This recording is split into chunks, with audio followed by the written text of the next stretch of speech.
Ele governa esta floresta. Venha ver o mundo conosco. Oferecemos ótimos descontos na trilha Skadarska Krajina. O passeio inclui excursões, atrações pirotécnicas, florestas e lagos. Garantimos que você ficará tão impressionado com essa parte maravilhosa da Europa Oriental que vai querer ficar aqui. Ou então faremos vocês ficarem. Harry, sua irmã Melissa, meu amigo Mark e eu decidimos visitar a atração turística local, o Poço Bolevik. Quando partimos, tudo estava normal. Passamos pelas planícies rochosas, um pequeno campo e depois descemos uma trilha seguindo o rio. Chamei Mark. Ei, quanto tempo até chegarmos à aldeia? Você vê aquela floresta à frente? Assim que terminarmos, estaremos na aldeia. Respondeu Mark. O sol havia se posto. Tínhamos que nos apressar. Entramos na floresta e imediatamente nos sentimos isolados do resto do mundo.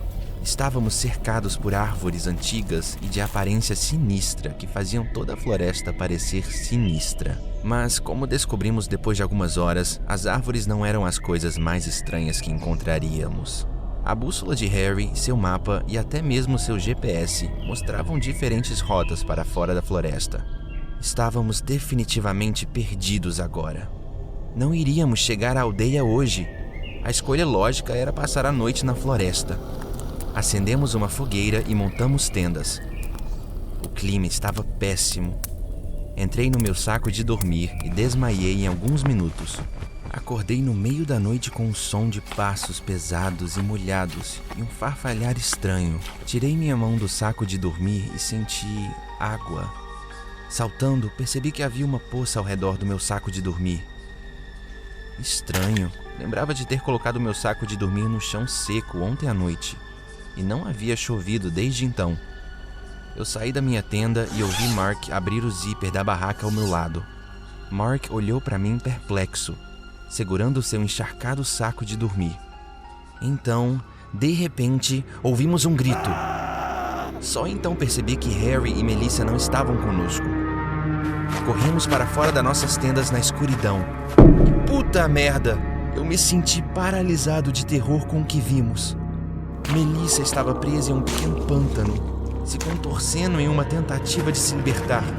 Aproximei-me e vi que ela estava segurando um par de mãos que mal se projetavam para fora da água negra. Melissa gritou em desespero, mas não conseguia salvar Harry de ser sugado pela água. O que foi isso?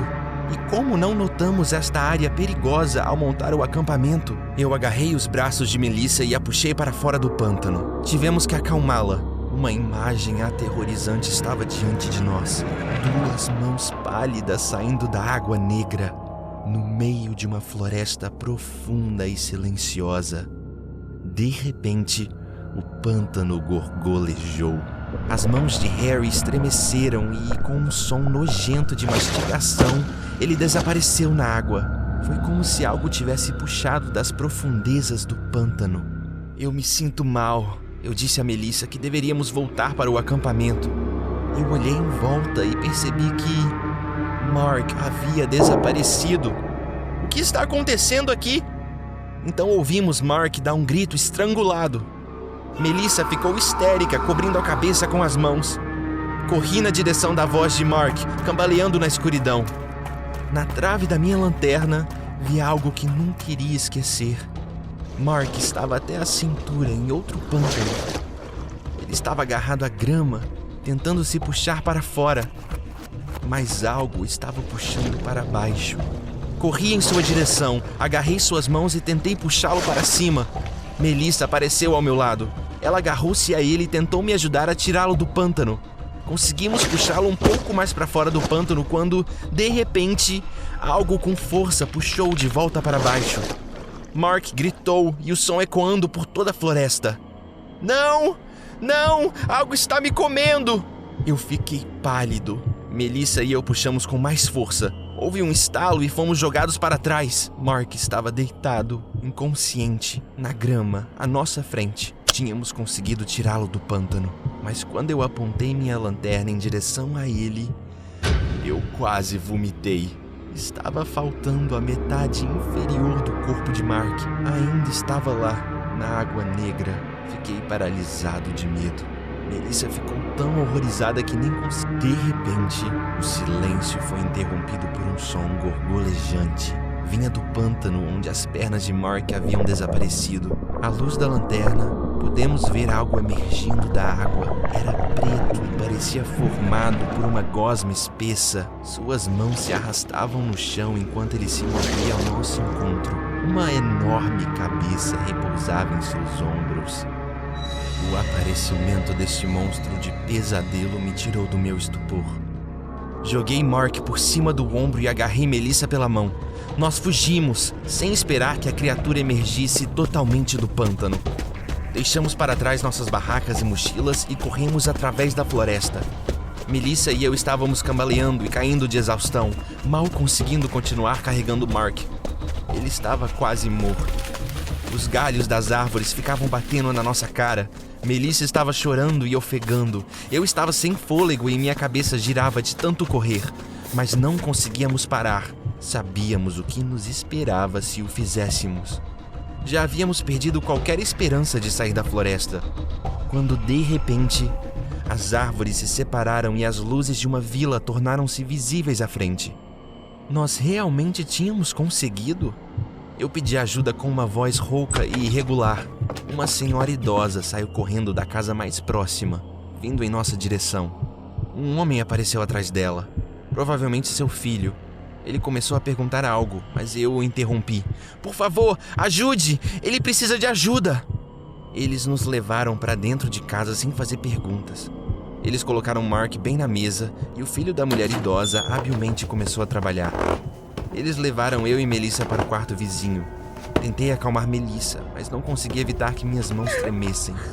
Depois de alguns minutos, a mulher nos trouxe chá e um cobertor. Ela perguntou o que havia acontecido conosco, quando seu filho chamou para ela. Eu não consegui ouvir o que eles estavam discutindo. Eles falavam muito baixo. De repente, tive um mau pressentimento. O que eles estavam escondendo de nós? Tinha algo a ver com Mark? O homem voltou para a sala. É muito ruim. Ele precisa de um médico com urgência. Há um posto médico não muito longe daqui. Não havia ninguém na aldeia que pudesse ajudar Mark? Isso era alarmante, mas Melissa imediatamente se levantou e agarrou minha mão. Vamos, precisamos nos apressar. Naquele momento, tudo o que eu queria era que Mark sobrevivesse.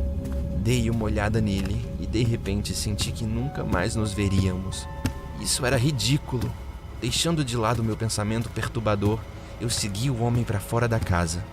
Saímos da aldeia e caminhamos na escuridão por uma espécie de caminho que só o homem podia ver. Depois de alguns minutos, as luzes da vila desapareceram atrás das árvores. Estávamos de volta à floresta e eu estava começando a ficar com medo. É muito mais longe? Perguntei ao homem.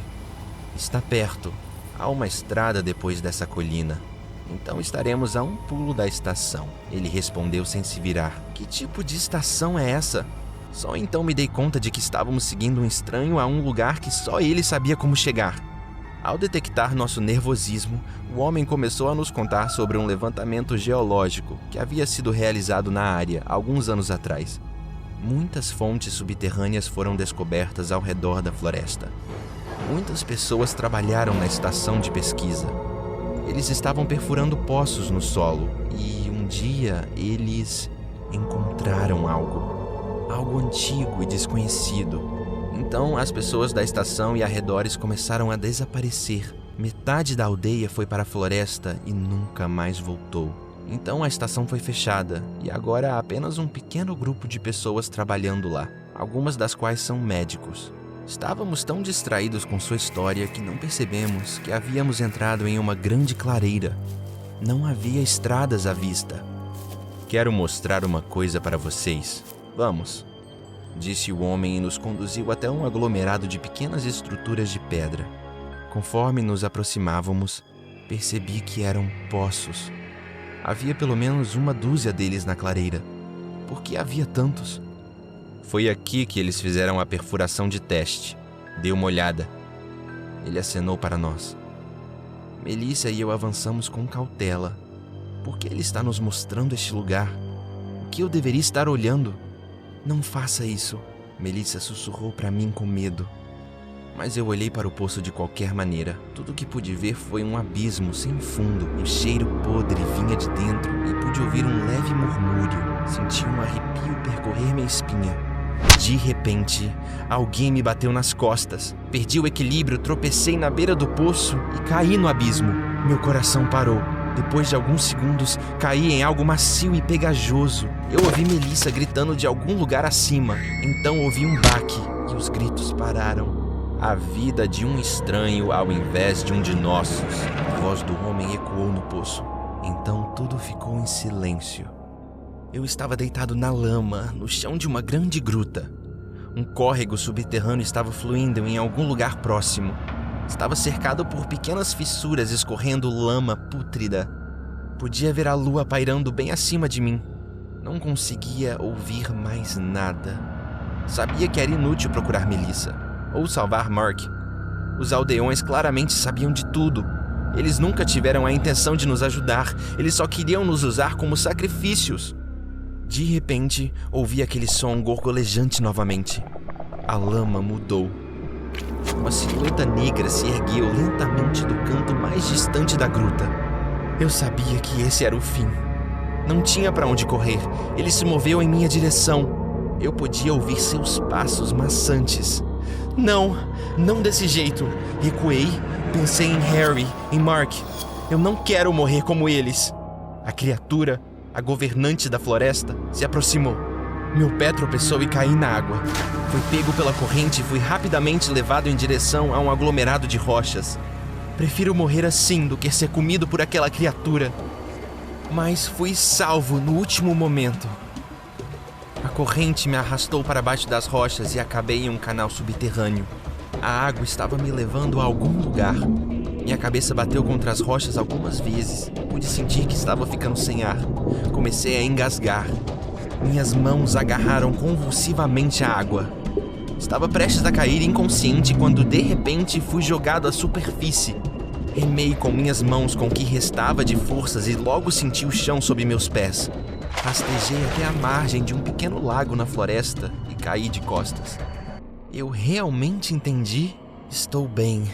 Respirei com dificuldade, quando de repente ouvi o mesmo som gorgolejante nojento. Meu coração estava batendo descontroladamente no meu peito. Eu pulei e fugi. Corri com as minhas últimas forças, sem saber para onde estava indo. Eu só queria ir o mais longe possível. Estava quase desmaiando quando cheguei a uma estrada. Impossível. Um carro veio em minha direção. Acenei com as minhas mãos, pedindo ajuda. Estava começando a cochilar no banco de trás quando pensei em como tive sorte em escapar. Eu consegui sair vivo, mas os outros, não queria pensar sobre eles. Não me lembro como voltei para o hotel. Tinha que fazer alguma coisa. Chamar a polícia, entrar em contato com a embaixada ou dar o fora. Meus pensamentos estavam uma bagunça. Primeiro, decidi lavar a sujeira que havia secado na minha pele. Eu fedia. Abri a torneira para encher a banheira. Enquanto me despia, pensei em meus amigos. O que aconteceu com eles foi além de aterrorizante. Eu só esperava que eles não tivessem sofrido muito. De repente, fui atingido pelo cheiro estranho do pântano da floresta. Impossível! Um calafrio correu pela minha espinha. Eu lentamente abri a porta e vi uma lama preta e pegajosa fluindo sobre a borda da banheira. Eu fiquei tão aterrorizado que não consegui mover um músculo e apenas fiquei ali, observando uma figura enorme e negra sair da banheira. "Pare!", diz uma voz na minha cabeça. Eu não tinha pensado nisso. A criatura estava falando na minha cabeça. "Você quer viver? Vamos combinar assim. Em troca de sua vida..." "Comida!", sussurrei com os lábios secos. "Um sacrifício. Um estranho. Você terá que trazê-lo aqui." Eu estava tremendo. Eu não podia me mover. Tudo que eu pude fazer foi lamber meus lábios secos e aceitar.